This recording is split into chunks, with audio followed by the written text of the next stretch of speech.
On, everybody? Welcome back to the podcast. Welcome into another episode of the Triple Play Fantasy Baseball Show, a proud member of Underdog and the Underdog Fantasy family. And if you head on over to Underdog Fantasy right now and use promo code TRIPLE, you'll get a 100% deposit match up to $100 right in time for fantasy football drafts. Make sure you use that code TRIPLE, double your money, get more drafting experience over there. So check out Underdog Fantasy today. Welcome back to the Triple Play Pod. Now we are moving on to week 19 of the fantasy baseball season. We got Doc, Lil Cheesecake, and Marty Party all in the house tonight, except Doc's got a new backdrop behind him, a more permanent backdrop. Doc, give us your big life update. You know what made the official move in with my girlfriend? Did not think I was going to be able to pod tonight, but she was cool with it. You guys see that wall back there? That empty white space? We're going to move the lamp from there, and there's going to be a Gunnar Henderson signed jersey in the background. So I'm going to have the best background out of all of you guys. The Gunnar Henderson that hit one homer since the All-Star break? Exactly. Yeah, that Gunnar Henderson. Hard not to beat the backgrounds there because we've got basically 3 blank walls. The other 3 of us here. So literally a bunch of serial killers hanging out. A bunch of guys just living at their bachelor pads. Not all of us are bachelor pads, Doc.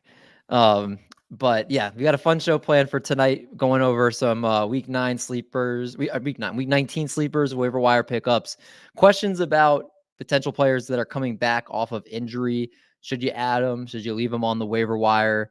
A ton of great stuff for you tonight. So without further ado, let's just dive in and let's start talking the elephant in the room, which is I feel like the players that are coming back for the stretch run for fantasy baseball. And a lot of these pitchers, I think we should talk about. And Marty did a good job, put together this list talking about ranking these pitchers and our level of confidence rest of season.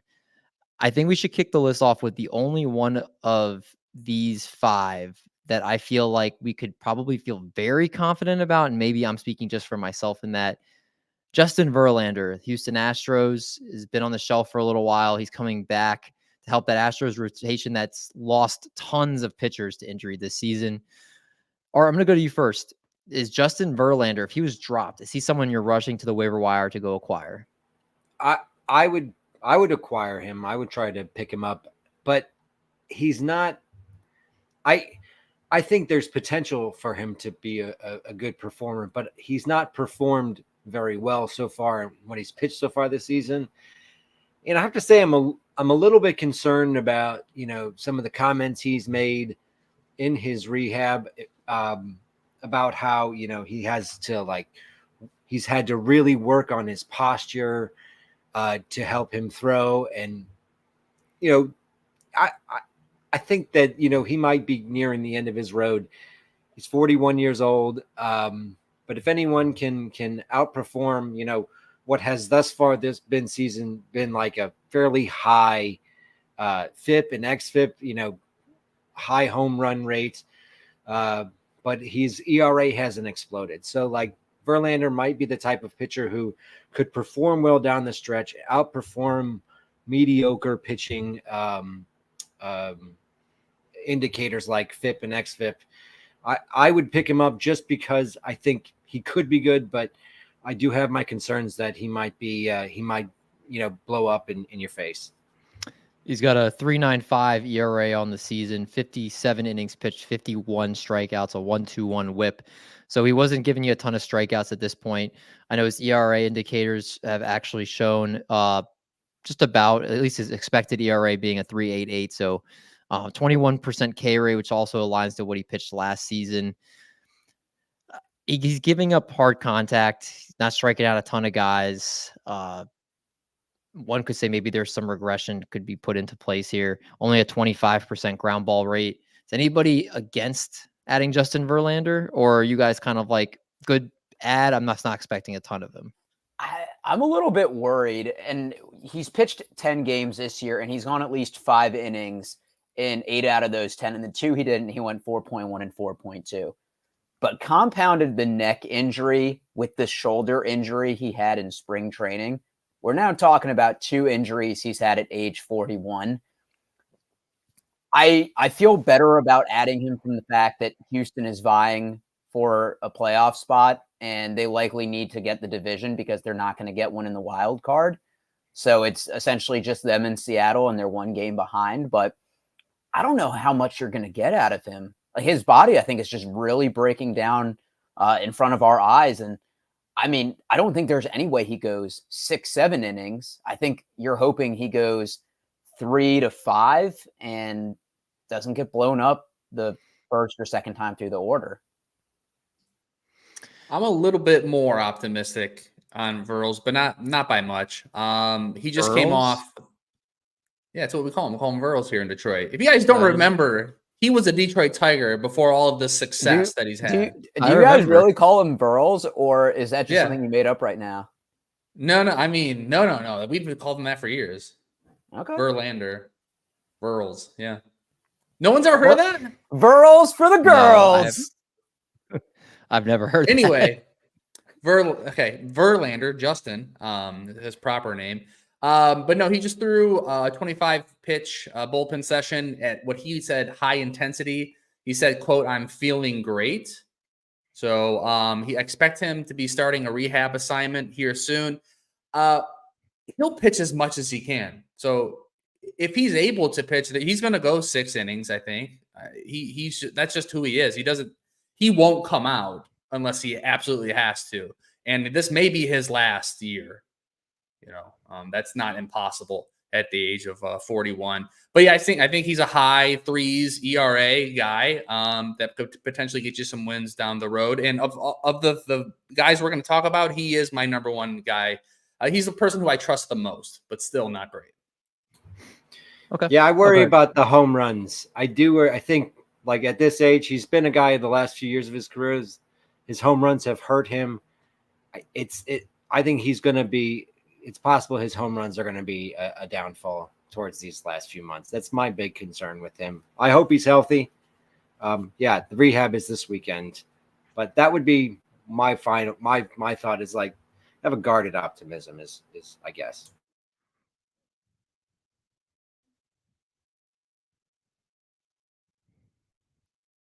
All right. Well, Justin Verlander, that's where we stand with him. Let's move on to another player who actually pitched tonight, Tyler Mahle, who pitched against the very dangerous Houston Astros. Did go 5 innings, 1 earned run, 2 strikeouts in that start. He allowed 7 hard hit balls in that. And granted, this is a guy that had not pitched in the big leagues since April 27th, 2023, a 467-day gap. And leading up to this in AAA, had a 2.50 ERA with 18 strikeouts and 18 innings. So he had looked good in AAA.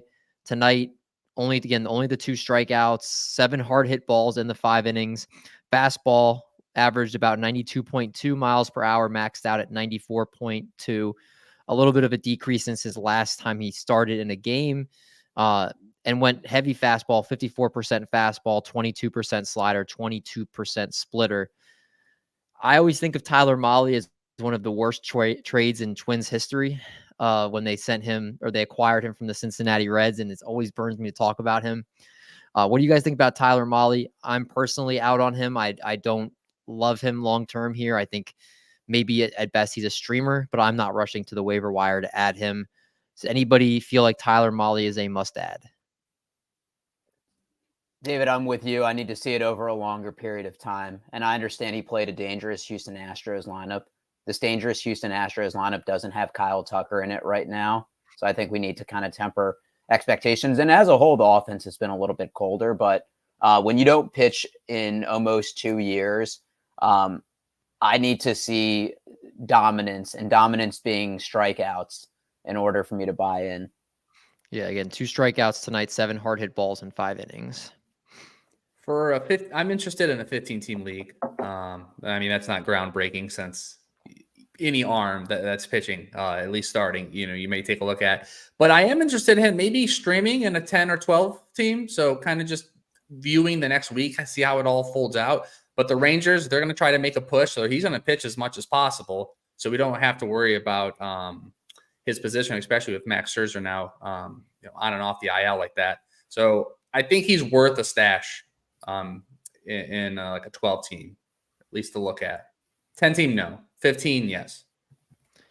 One thing about Tyler Mahle is I'm double checking tonight.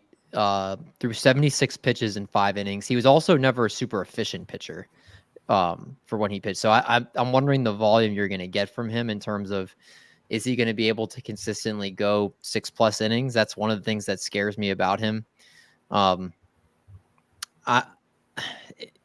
He has a good team behind him. The Texas Rangers technically still alive for a playoff spot at this point, but also you have Jacob deGrom coming back too.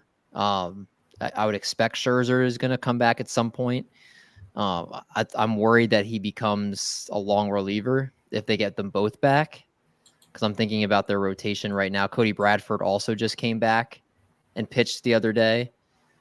We'll have to see.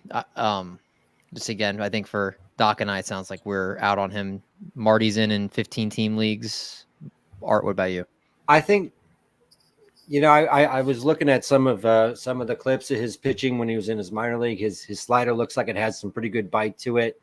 Mahle's always been a strikeout guy. Unfortunately, it came with a high whip back in his best fantasy days.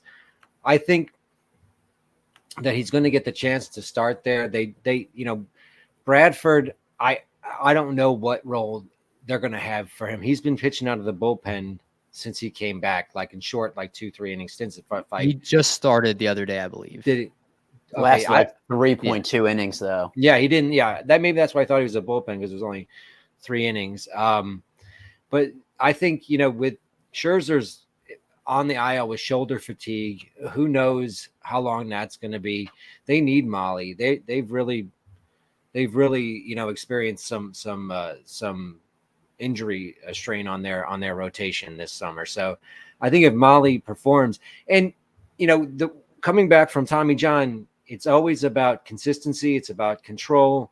And he's had 18 minor league innings. He's going to be inconsistent with his starts. I think some of them are going to be good. I think tonight was a good one. But it's always like the next season. After next season, Mahle, it's probably going to be a good investment. This season, I think he's going to be hot or cold.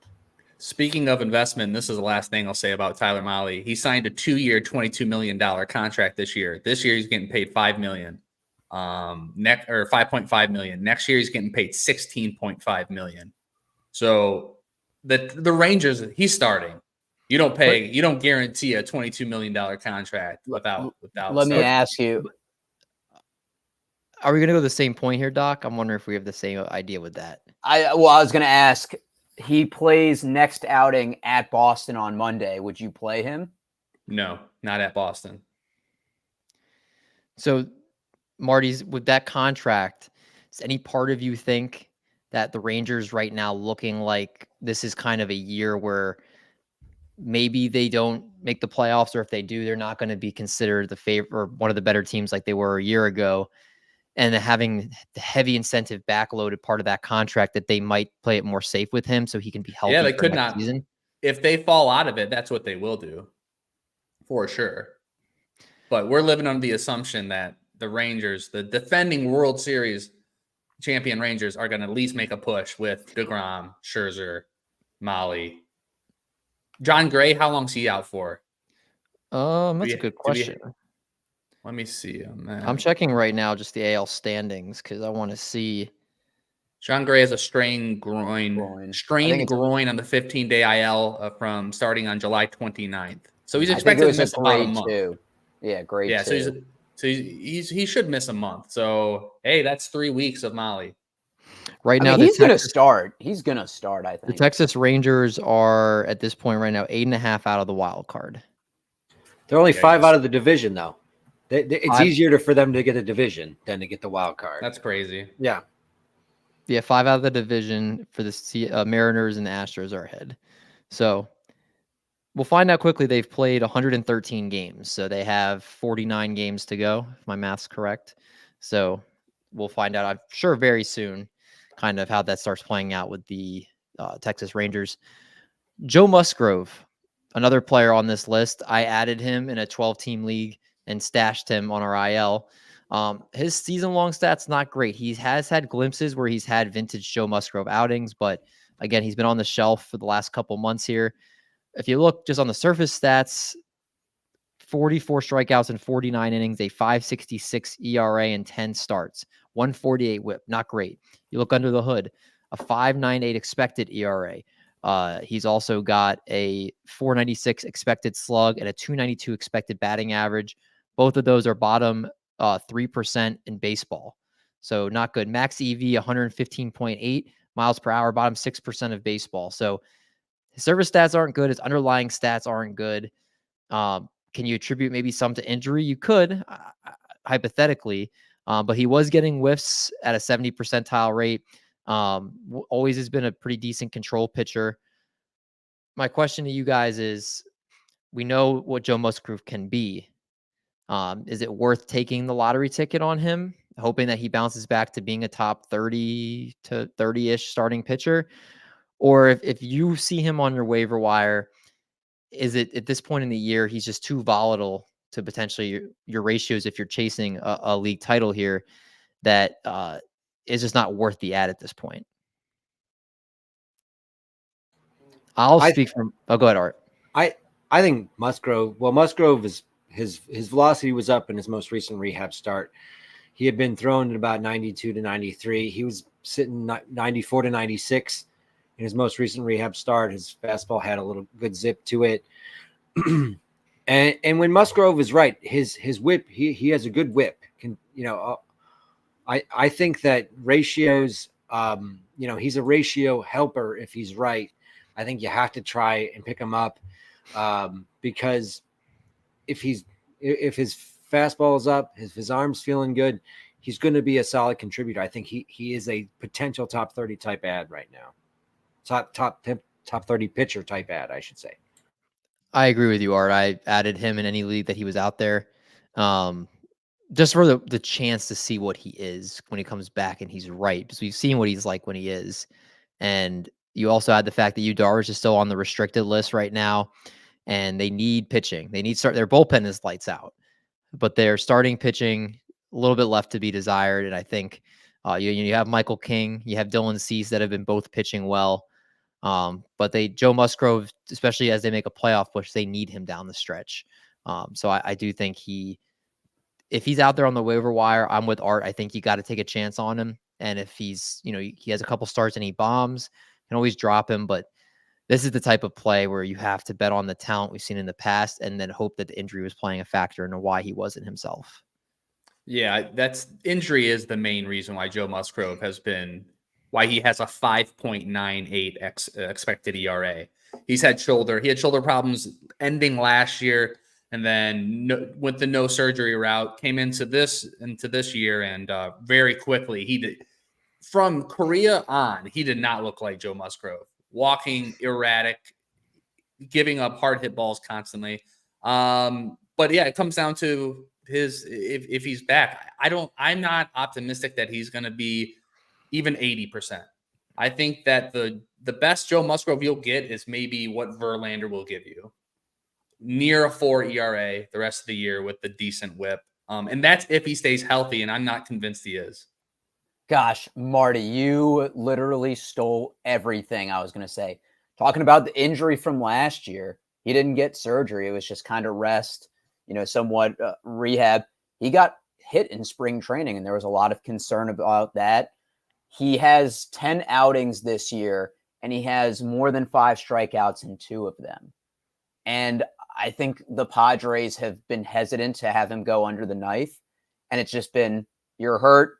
We'll have you rest for a little bit. We'll do a little bit of rehab, but I don't think it's addressing the issue.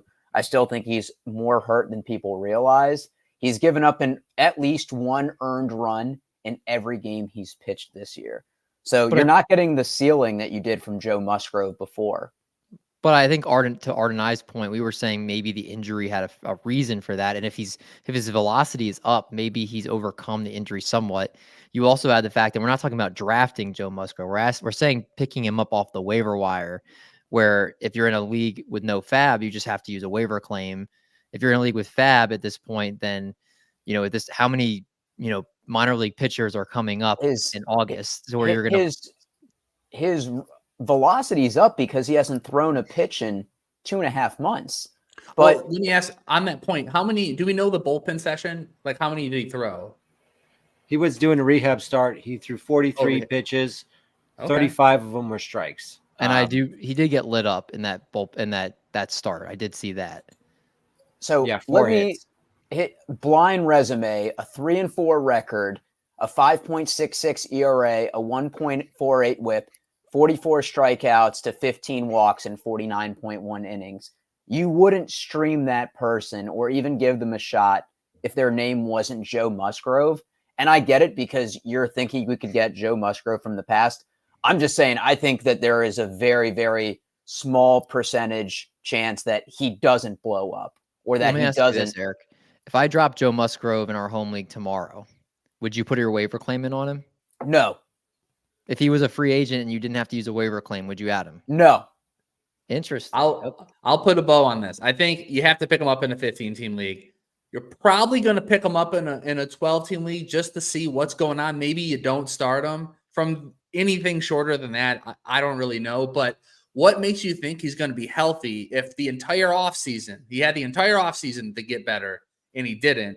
Now he pitched for 3 months, took a month and a half off, and then his shoulder is going to be better. I don't know. Why don't we make I a hope pod he bet? is. Why don't we make a pod bet? Art and I versus you two. What do you Will think? Joe Musgrove throw a pitch the rest of the season? What's an acceptable ERA to go over under? 4? And then the amount of Four. starts. 4. All right, 4. So Art and I say See, under I'm 4. less worried about his performance and just his longevity. Okay. Let's say- Because I said he could give you around a high 3s, 4 ERA. I think that's I don't even that's think that best he's case going to. scenario. Let's say It's just how does he long. make 10 starts? No, they don't have enough games left. David, come on, let's take that. Yeah. Well, Life savings. We have there's 2 months left of the MLB season. At Yeah. most, he would have 9 outings. Yeah, At no, most. Yeah. So let's say over under. So let's say he has to pitch at least 8 outings for this to qualify. Is that fair? Well, if he doesn't pitch 8 outings, this feeds into Marty and my point. Okay, so I'll say 8 outings. he won't make more than 5 starts this year. He won't make more than 5. Like 5 more starts. Okay. 5 more starts. All right, so Okay. our bet. How about we is, put it at 5.5? 5.5 starts. All right, so he has to 5.5 starts, and then the ERA of 4, under 4. Right. I'll take the over on both, Okay. or I'll take the over on the starts and under on the ERA. You'll take the positive side on both. Yes. Yeah. Eric and I we'll take the negative side on it. Now the Padres are in it, Yeah. so they're going to push it. They're going to push Joe Musgrove as much as he can go. And Listen, and I want to let our buddy Dave says his second start might be at Colorado. Yeah. David, Yikes. That's not you ideal. know me, big Musgrove guy when healthy. So I it know. pains I me to drafted say him. this. That's why I'm bitter. Is anyone else messed up by Carson Fulmer being the same name as the quarterback, Carson Fulmer? It's Carson Palmer. Palmer. Oh, that's what it man, is. you Oh, really have man, been out my of brain football is for a going while. wrong. I was like, isn't that the same name? I'm all right. Thanks. I think of Michael Fulmer every time I see that name. I do That's too. where my Yeah. confusion is. He's still in the ESPN player pool. Rookie of the year to nothing within a few years. The Tigers could have traded him, and they didn't do it. They held on to him. Let's move on and talk about Alex Cobb, who was traded to the Cleveland Guardians from the San Francisco Giants. One of my favorite breakout picks a couple of years ago. I do think there's a serviceable pitcher in there. Do you guys like Alex Cobb? I haven't seen him talked about quite as much as some of these other names. Obviously, the Guardians need pitching as well. Tristan McKenzie has obviously been a flop. They lost the beginning of the year Shane Bieber for the season. Ben Lively's been decent. Tanner Bybee's been a good. stud for the most Tanner part. Bybee's been day to day with shoulder soreness. Yeah, I saw he might go on the IL. So they need him to pitch. And they're Wait, when obviously did you hear that? Last time I saw, he had his shoulder hurt, but he was playing catch. Has there been anything past that? I heard, I forgot what I was listening to today, but they said that there was a chance he could go on the IL. They didn't say he was going to, but they said that I got there you. was a chance. They skipped a start for him. Yeah. Yep. Yeah. So, and like I think he would have started today like they were thinking he might start today, but I think they started Logan Allen today instead. No, So they started Ben Lively, but Ben Lively. the game got postponed. Okay. So I don't know how they're going to shake it out tomorrow. I'm sure it's a Okay. doubleheader tomorrow. I think obviously he needs to pitch, but he's been out all season. We've seen the Alex Cobb when he's right. If his velocity is up, I think he was getting close to 97, right around there when at the end of his time or when he was with the Giants. If the velocity, he's a pretty serviceable pitcher that's getting about close to a strikeout per 9. If that velocity is down, his strikeouts aren't there, and it's a little bit more all over the place.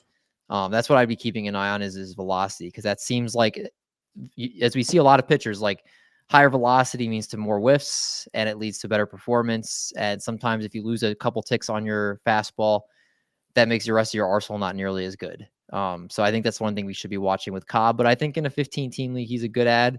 12-team leagues, I'm probably at this point not jumping to grab him, but I will keep an eye on him.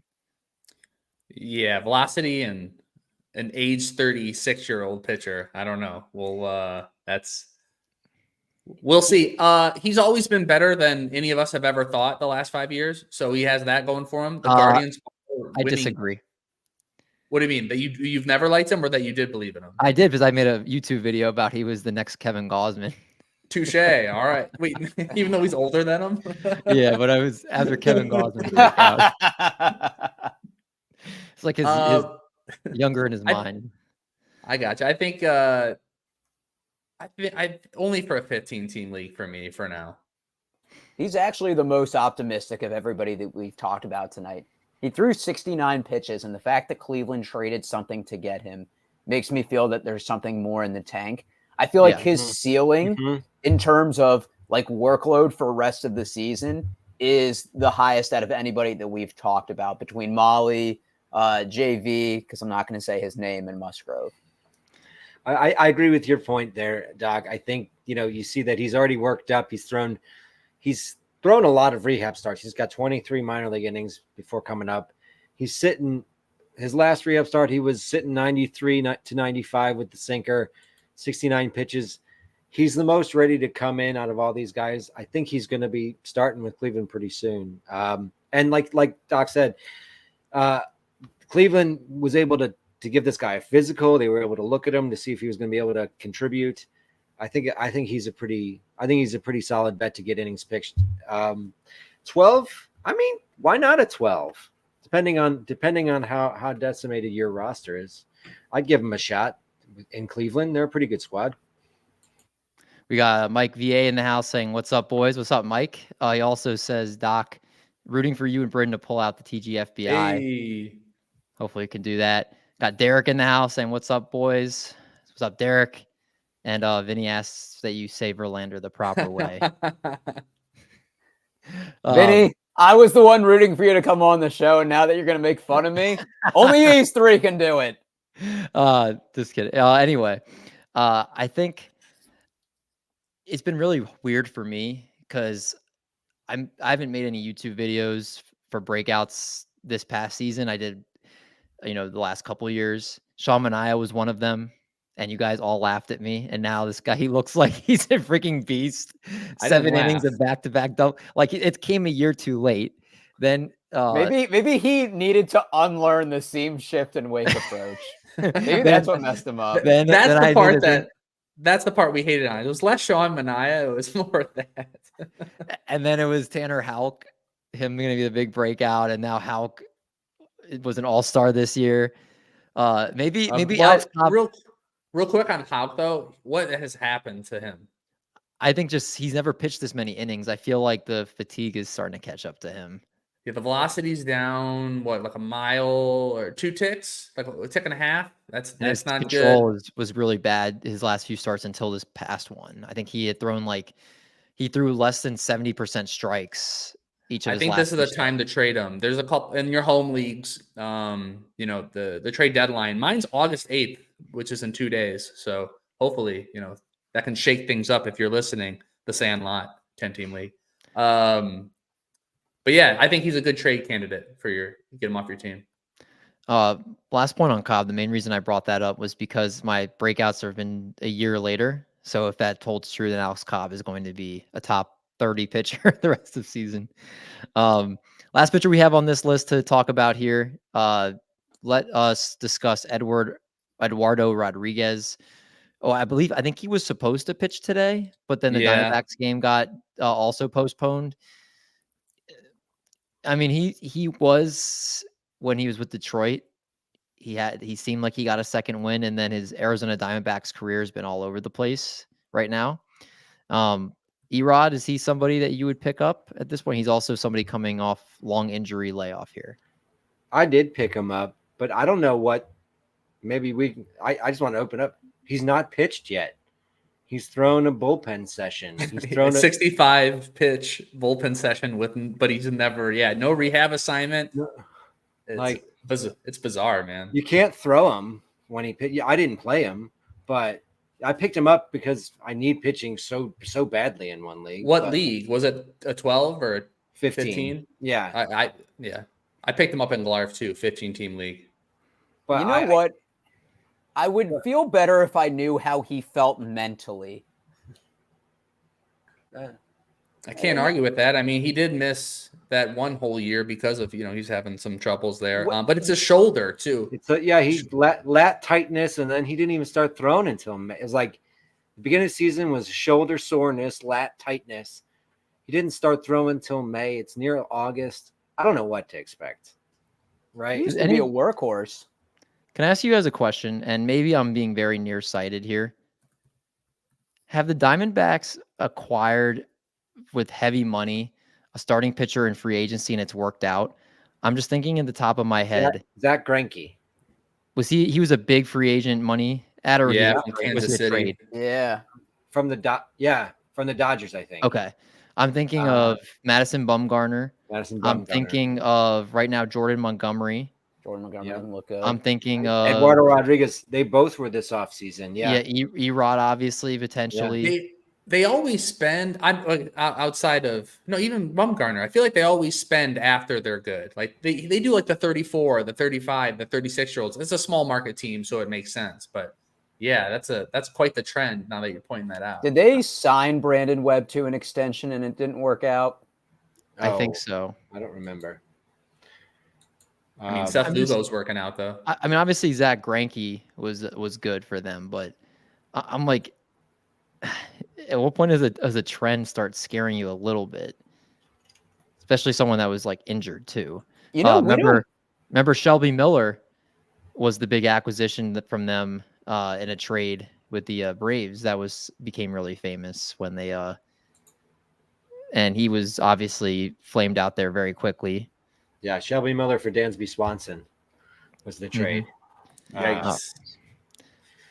Yeah, I also made a bad Shelby Miller trade in an NL only league that same season. So I traded Shelby Miller. I got Shelby Miller. I traded Kyle Hendricks. It was his very first season. He had just come up, and I thought I was making a future trade. And it turned out Hendricks was the best pitcher for the future out of those two. So Shelby Miller has done me dirty as well as he did the Diamondbacks. Diamondbacks also signed Kyle Gibson, and he never works out. I would love to know, I think for the respective teams we follow, have an idea of how long the general manager or like front office has been there. Mm-hmm. But like, I don't know that off the top of my head about the Diamondbacks. So if it's the same person, dude, it kind of reminds me of Ernie Grunfeld of the NBA, just trading for and signing guys that are way past their prime. I mean, they did get Merrill Kelly, which was a good signing from the Korean League. I thought that was a good pickup. Mm-hmm. I don't think Erod was that old, and I thought that the Montgomery signing, the only problem was they waited so long for him. Vinny does point out Robbie Ray and Doug Fister, those were good ads. So I did forget about those two. Those were Robbie 10 Ray years got ago. Freaking paid. Those were 2 years or 10 years ago, though. So maybe we could say in the last 10 years. From your Detroit Tigers. So you're welcome. So if he trade, but again, they also did that they got Erod from Detroit, or they signed him after he was with Detroit. Yeah, they got Gallen in the trade for Jazz. We offset it though because we got Max Scherzer from Arizona, which was insane. Yeah. I'm going off the recent track record, and I'm going to not sign Eduardo Rodriguez. Maybe that bites me. Maybe it doesn't. But I'm not touching him. We'll see if how that plays out, especially the fact that there's not much to look at to see what he's done so far. He hasn't pitched anywhere. When's the last, like, which team doesn't go out and try and sign big name pitchers that just like has never done it? Because I feel like the Rockies. yes. Well, yeah, Because no one will sign. They tried. They tried once. They tried once in like Mike Hampton? Mike Hampton, yeah, that was a big deal. But I mean, yeah, Good answer, David. I was thinking Royals, but yeah. I spent $17 for Eduardo Rodriguez and Glarf. So I don't know. I think I spent $4 more than somebody else. The Marlins, Vinny says. yeah, yeah, the Marlins don't sign. The Pirates. Mm-hmm. yeah. It's funny because Small market teams. they have good pitching, like the Pirates and Marlins. You would They develop it when they're with their high draft picks. exactly. Yeah. That's what's interesting is that they don't sign these guys at all. Because they can't. Because a big, really good starting pitcher costs a lot of money, $200+ million, and most teams don't want to pay that. Like that's more than a lot of teams' entire payroll, and they don't want to do that. And they go to the Yankees or the Dodgers or the Cardinals or any of these other teams, Phillies. But even the Nationals have, like, I feel like most teams have done a splash or two. The Nationals have done it. The Rangers have done it. The Angels tried a couple times. Yeah, the Angels couldn't get any pitchers. They got hitters. Yeah. Yeah, big splash. I think the there's a lot more teams that don't like. You think of a lot of the teams that are known for developing, like Tampa Bay's biggest contract ever was their like $55 million Zach Eflin contract. And that's like big spending on pitching for them. And Cleveland's never bought a big pitcher either. But I think the market correction, I think possibly the teams were trying to create a market correction with the way they handled pitching in this last free agent offseason. You saw how long Boris waited to hold out his clients, and the teams just were not giving in to Boris's, games. So perhaps these sort of more mid-tier, and you can argue whether Snell is mid-tier or upper tier, pitchers aren't going to be holding out for such as big contracts in the future, and maybe might bring them down to teams like Pittsburgh or Cleveland. We shall see. As Vinny points out, teams still have to acquire and develop their own pitching. It's definitely, I think, the way a lot of teams like to go here.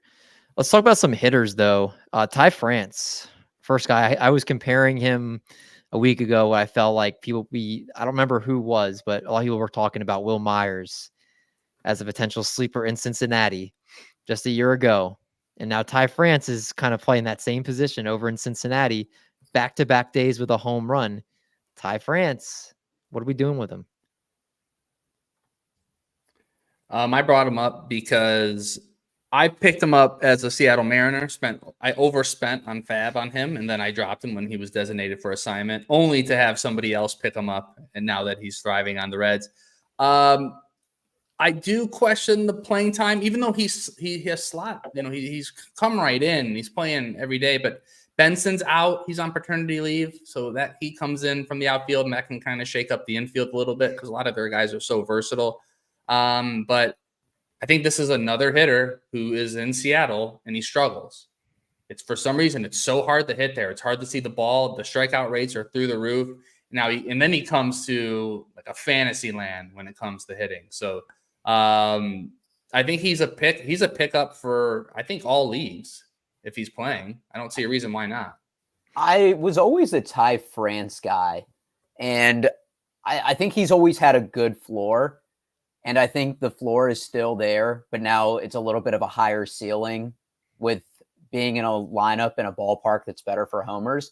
It is interesting because, like, I was big on Santiago Espinal this week. Started 6 out of 7 games on Sunday before Fab, 2 of 4 with a homer and 2 stolen bases. And now he's sat back-to-back games. Where in the world is Carmen Santiago? Well done, David. But that makes me a little bit more skeptical skeptical about how the Reds are going to do playing time because he plays second and third base. So, yeah, I guess we'll see. Also, Reese Hines was designated or was sent back to AAA, which helped open up spot. He was playing every day for a little while. I think Ty France, especially with the ballpark in Cincinnati, is worth an ad. You could even stream him as a hitter if Cincinnati has, a lot of home games. He's definitely a good ad there. Jackson Holiday, is he right now? I'm looking at ESPN, the most added hitter in about 52% of leagues. If Jackson Holiday is in any league, is he a must add or is he only in 12 teams or above? He's hitting 400 with 3 homers in his first week back in the big leagues. Every league. Pick him up right. Yeah. I mean, top prospect. He only had 34 at bats and people, wrote him off. I mean, yeah, you got to pick him up right away. I don't have him anywhere, so that's a bummer, but yeah, must add. I mean, look at Vinny. Must add, baby. Vinny wouldn't lie to us. Yeah, must add. He also has Matt McClain's getting close to rehab assignment. I thought he had a setback.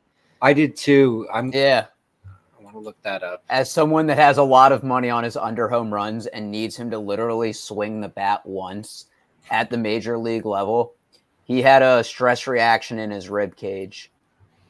Okay, yeah, that's what I thought I read. Yeah. When was that? Recently, that was last Friday. Okay. So believe me, I was licking my chops. I was like, bet he's going to return soon. Going to play a month. Nope. If Xavier Edwards is out there, is he a must add in every league format? Because right now he's 2 for 4 today, has 2 hits in 3 straight games and 4 out of the last 5. The guy is literally a batting average machine. He's hitting, if I'm not mistaken, he's hitting 387 going into today. That's going to go up. So he's hitting close to about 390. Only has 1 homer and 13 RBIs, but he got 12 steals. He's like the modern day Juan Pierre. Xavier Edwards, I feel like if outside of Jackson Holiday, he'd probably be the highest hitter I would be considered adding if he's out there in a league. Just based off, I think he's in points leagues, he's not striking out a ton, so he's great for that. And in roto leagues, he's got 12 steals and he's hitting nearly 400. So he's helping you, and he's hitting atop the Marlins lineup, the Marlins lineup isn't great, but at least he's hitting leadoff. So this is a guy that can contribute already in 3 out of 5 categories that you're picking up off the wire. I think, again, besides Jackson Holiday, this is probably the guy I'm most interested in if he's somehow out there in your league. And I can tell you right now on ESPN, he's 45% rostered. So he's probably out there in a good amount of leagues. I think especially in a roto league, because of his steals prowess, he's a pickup. Also, he's a shortstop, and that is a very hard position to backfill this season. I think any season shortstop is a hard position to backfill. So if you're in need of a shortstop, definitely pick him up. I think his XBA's, I mean, he's of course hitting 387. That's over his head. His XBA is still 263. So that's something that I think is pretty solid. Even if he settles in a 263, he's going to be a steals addition to your team as well. The Marlins always seem to have guys like this. David, you'd mentioned Juan Pierre, D. Gordon, Jazz Chisholm to some extent. We talk about like the pitching with certain teams, but hitting wise, yeah. And he's second base shortstop eligible on ESPN. Also, Luis Castillo back in the day. They had him too. Play this all day. What about the cover boy of the podcast, if you're watching on YouTube, Tyler Fitzgerald, who's just been an absolute homer machine? Doc's been loving every minute of it, except in TGFBI, he benched him for half the week when he had a bunch of homers as well. This is a guy that has 12 homers and 24 RBIs and 145 at-bats, yet he does not homer when you bet on him in the game, although he is 2 for 5 tonight. He's been really good for the Giants. Strikeout rate, not great. As he was like in the minor leagues, strikeout rate was not something that was good for him. So you got to wonder if that's going to affect him long term. But he's hitting atop the Giants lineup right now and is just crushing the ball. It's easy to say pick up Tyler Fitzgerald until until he's not good anymore. But my question to you guys is this something legit rest of season, or is this something you expect he's going to be like a Reese Hines and at some point he's going to be dropped? I think somewhere in between. I like before he was a platoon bat, and then when he was playing, even at the beginning of his homer stretch, they were having him hit 8th.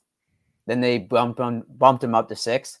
They had him leading off for a decent amount of games, and now they've moved him around a little bit. He hit leadoff today. He hit leadoff today. I think he hit 4th over the weekend.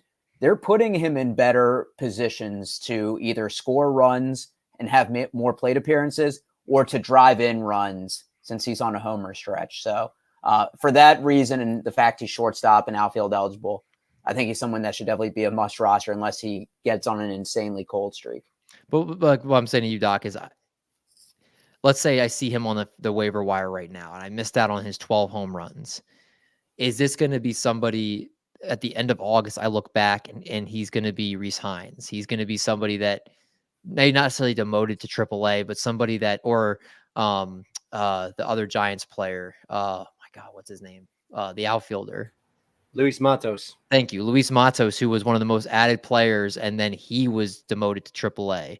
Like, is this somebody that like you add, but you're fully expecting to drop in a few weeks? Like, is this for real is what I'm saying? Maybe not 12 homers and 150 at bats, but is he someone that's going to be in the Giants lineup and serviceable for you rest of season? If you had to say yes or no.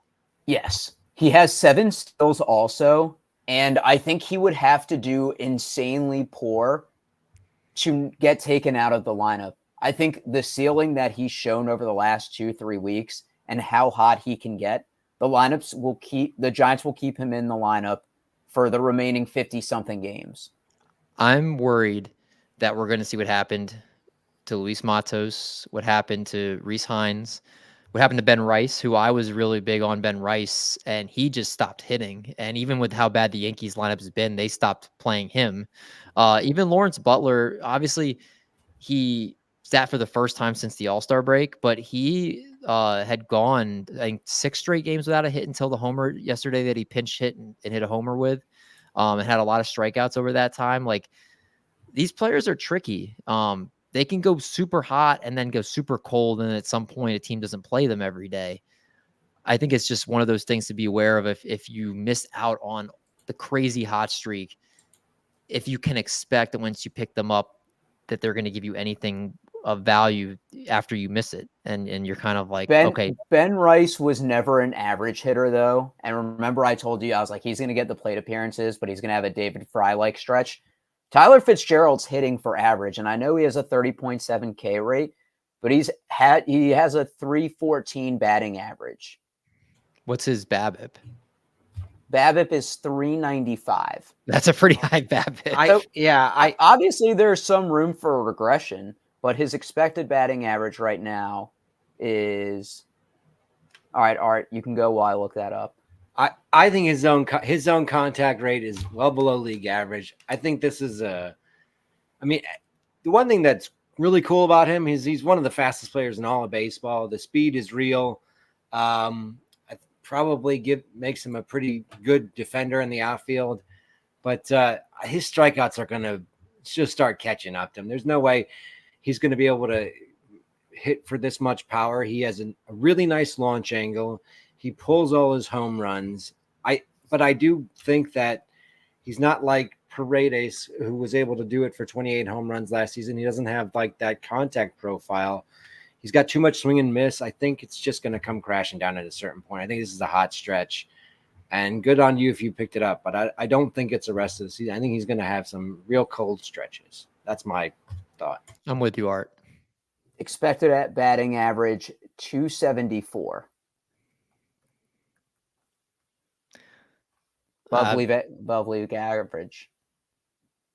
I'm willing to make you a bet, Doc, that by the end of August he won't be in the big leagues, or if he's in the big leagues, he won't be. He's going to be one of those guys that barely plays. Let me ask you, when do you think his hot stretch started? I'll say it was middle of July, so it's been like 2.5 weeks. So he homered the last game before the All-Star break, and then he homered from in 4 straight games, Saturday, July 20th to Tuesday, the 23rd. So I was right. Yeah, it's been about like 2.5 weeks. Yeah, that's a good long hot stretch. I still think by the end of August that he will be on the waiver wire. All right. What about somebody that was just traded and his value seems to be going up right now? Tommy Pham, who homered today. He in his time with the Cardinals, he's played in. Looking right now, he's played in 6 games, and he has multi-hits in 3 of those 6, hit in 4 out of those 6 total. He's got 1 home run and 3 RBIs since he joined the team, but he's hitting over 300 since he joined the club. I think we can safely say you get out of the Chicago White Sox environment, and you're probably going to be pretty happy and maybe start producing more. Tommy Pham in a 5 outfielder league. What do you guys think? I rostered him. I had to drop him because I needed to use that spot to stream a couple of pitcher spots, but he was somebody I was fully intent on keeping if I didn't have to do that. What do you guys think about Tommy Pham? I think this is for real, but they're having a hit number 2 in the lineup right now. I've been a fan of Tommy Pham for a long time. He has really, first off, he's a professional hitter. And what that means is he sees every ball. His walk percentage has always been great. He always does a really good job working the count. He has pop and he steals bases. He's getting older, but it's not really holding him back. I think a lot of that has to do with he doesn't really play that much. For whatever reason, throughout the last 3-4 years, something has happened where he's taken 3 weeks off here, a month off here, whatever it is. So looking at him overall, it looks like he's playing every day. Correct me if I'm wrong, Art. I think he is. He's slotted in there every single day. So from here on out, I'm playing Tommy Pham. If I have the opportunity, I would pick him up, obviously in a 15, definitely in a 12, maybe in a 10, Roto, probably. I don't know. What do you guys think? Well, one of the things I wanted to add, you're right. It seems that Nolan Gorman is the player who is losing playing time to Tommy Pham. They moved Donovan into second base to put Pham in the outfield, and Gorman has only started 2 times in the past week. So it's really that seems to be the switch that's happened. So if you're out there, be aware of that. If you're rostering Gorman still, it might be time to start looking for a new middle infielder. I think Pham is a good pickup. I think he's starting. Yeah, I forget the question you asked, Marty. I had the point already loaded. He's the same. I mean, Tommy Pham. It seems like he's just been the same guy the last few years, where he's going to do. He's serviceable. I know Doc. A couple years, I think even 2 years ago, you're like, Marty, I can't believe you're even rostering him. Where are you at now, years later? you know what? I think that was after the off season where he got stabbed and all that. This is I mean, when boys being boys? Boys being boys. This is the 3rd consecutive year that he's been on 2 teams. And to me, if you've been on 6 teams in the last 3 years, Marty, I agree with you. He's a professional hitter. He hits for a good average. He's never hit below 200 in his career. He's a career 260 hitter. But he seems like the type of person where his character can rub people the wrong way. And he doesn't necessarily learn how to be in a more controlled environment. I mean, we've seen it with him slapping Jock Peterson about fantasy football. And I think that is why we kind of have this conversation about him each year. But when he has the opportunity, he produces. I just think he's good for the rest of the season, but he's not going to be with the Cardinals long term. Maybe he might. He started his career there for the first 4.5 years, but he just always seems to wear out his welcome. All right. Fair enough. There's 2 other players I wanted to get to before we close the show tonight. 2 pitchers. I realized we only talked about pitchers coming back from injury. There are 2 pitchers that aren't coming back from injury, but I'm intrigued to hear your thoughts about. First one is Hayden Birdsong, who was one of the most added players across all leagues. Going against the Nationals tonight, I think he was talked about as one of the best streamers out there, and the man got lit up for 7 earned runs in 2 innings with only 1 strikeout. We only really saw him dominate the Colorado Rockies. Outside of that, he had not done anything. Does this make us safe to say that Hayden Birdsong should be left on the waiver wire after tonight's start and not rostered? No, I would give him one more shot. He plays the Tigers on Sunday. So you're gonna pick him up for that start. I mean, I'm starting him in TGFBI, so I have to. But I knew that going in the week. He got through the first inning okay, and he got to a lot of 2-strike counts. And this is a pet peeve of mine when it's like a 1-2 or a 2-2 count, and you just throw something right down the middle. Like I'd rather you throw it too high, throw a ball. But I feel like that's what a lot of young pitchers do. So I think that's what happened to him tonight. Fair enough. Okay. Derek Wilson asks, he says, do you think Mason Miller and Brent Rooker will be with the A's next season? I do. I think Mason Miller 100% because of the injury, and I think that means they're just going to hold on to him into next season. And Brent Rooker, I think if they didn't trade him by the trade deadline, I don't see them trading him now. I think he'll be their cleanup hitter next season. Do you guys disagree? He's under team control for another 2 years after this. So I mean, because he's nearly 30, but he didn't come up until late. So they have a lot of team control. They might trade him at next year's deadline, but yeah. That's what I'm thinking. Probably next year's trade deadline. Yeah, so I think he will be with the A's to start next season is where we're all kind of at with that. Another former Twin that got away. We had too many outfield prospects and we let him go. The other pitcher to close out the show tonight that we talk about is Spencer Schwallenbach of the Atlanta Braves. I believe they said he is the first Atlanta Braves pitcher of all time. Keep in mind, you have Tom Glavine, you have John Smoltz, you have Greg Maddux to go back-to-back 7+ innings, double-digit strikeouts, and no walks. Pretty wild, to say the least, with their rich history to be the only Braves pitcher to do that. What do we think? What was that face, Art? That's a crazy stat. I just said that's crazy. Yeah, so Spencer Schwallenbach, last 2 starts, 14 innings, 8 hits. He gave up 3 earned runs, 10 strikeouts, and 11 strikeouts. I did make a mistake. Sorry. It wasn't scoreless. I think it was 7+ innings, double-digit strikeouts, and no walks. But my question to you guys is, Spencer Schwallenbach, the strikeouts seem to be there. He's got 6+ in 4 of his last 5 starts, 5 of his last 6 starts, 6 of his last 7 of his last 8 starts. He has 6+ strikeouts. He's gone 6+ innings in all but 2 of the starts over the last 10. Do we think Spencer Schwallenbach should be the top waiver wire ad pitcher here, or is it Sean Manaea? Because both of them have been striking out a ton of batters, going deep into games, and I think they're probably the 2 guys on the wire that most people will be wondering about what to do. Well, right now he's sitting at 64 innings, 64.2, and that's exactly where he topped out last year in 2023. So probably give him another 20, 30 innings? Do they just let him keep rolling him out there? I mean, he's 4-5, 11 games started. I don't have him anywhere. The strikeouts are fine. The K per 9 is 9.74, so it's not overwhelmingly great to a 1.39 walk per 9. BABIP's been 284, so a little bit of luck there. I don't know. It's a 3.19 xERA. I would roll him out there until he's not on the team anymore. He's my favorite pitcher ad. He has above average swinging strike rate on all of his pitches.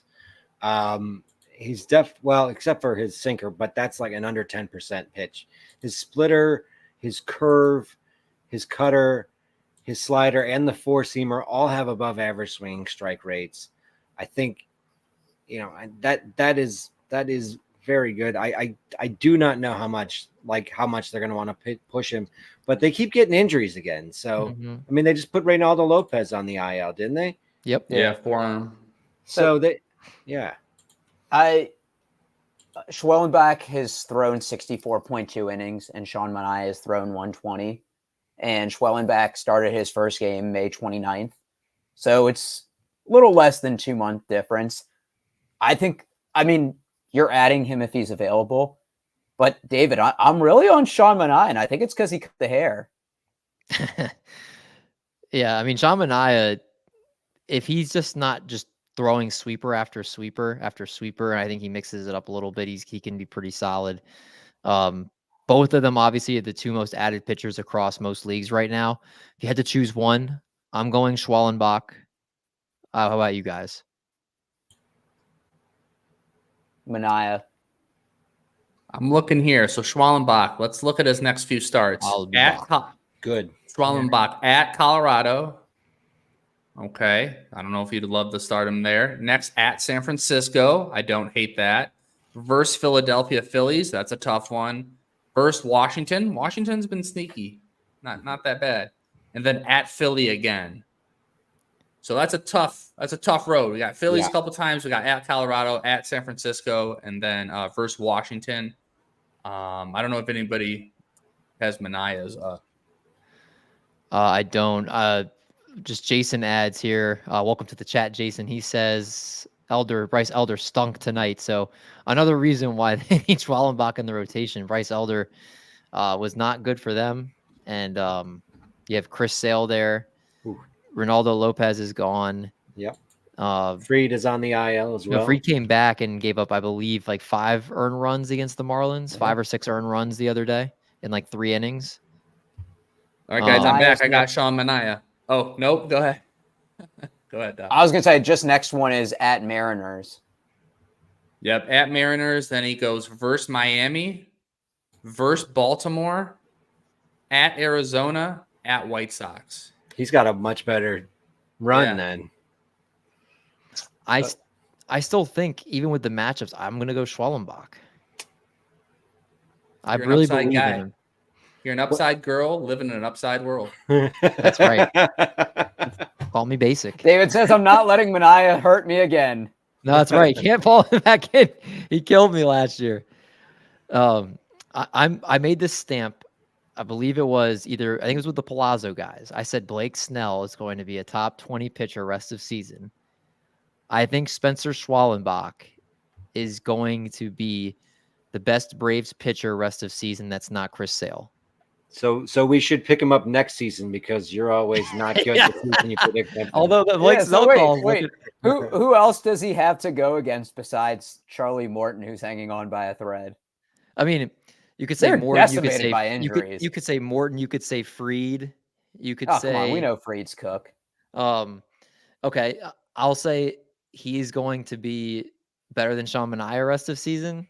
I'm trying to think of what I can use to like. I don't have like rankings. It would have been crazy if you told someone in the future, like 5 months ago, like, hey, the highest scoring Spencer pitcher for the Braves is going to be Schwellenbach over Strider. They know how to use Spencer pitchers in Atlanta.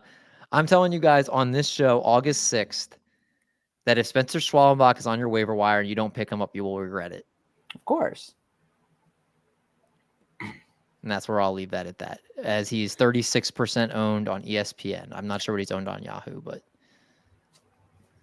so I say anything 12 team leagues, obviously, because I think 10-team leagues, there's just so much pitching. It's just, but yeah, I think that's where we'll leave things off. Any other players you guys wanted to bring up tonight as we close out the show? Yeah, just want to touch on Kerry Carpenter, Tigers outfielder. He's nearing a rehab assignment, so keep an eye out for that. Michael Harris, he's finally coming back for the Braves. So take a look at the Braves outfield. If you believe you have the outfielder who's that man out, think about that. Grayson Rodriguez dealing with a lat injury to the extent we don't know. I don't know what that means. Do the Orioles go? Like, who takes his spot in the rotation? Albert Suarez pitched tonight. Yeah. So since he was supposed to pitch tonight, and then he came in so instead. It'll be Burns, Suarez, Rogers, Dean Kramer. Maybe they have Cade Povich. I think it'll be those 5 at Povich will be the odd one out, if I had to guess. And then Casey Mize, he's coming up for a rehab assignment. Keep an eye on that.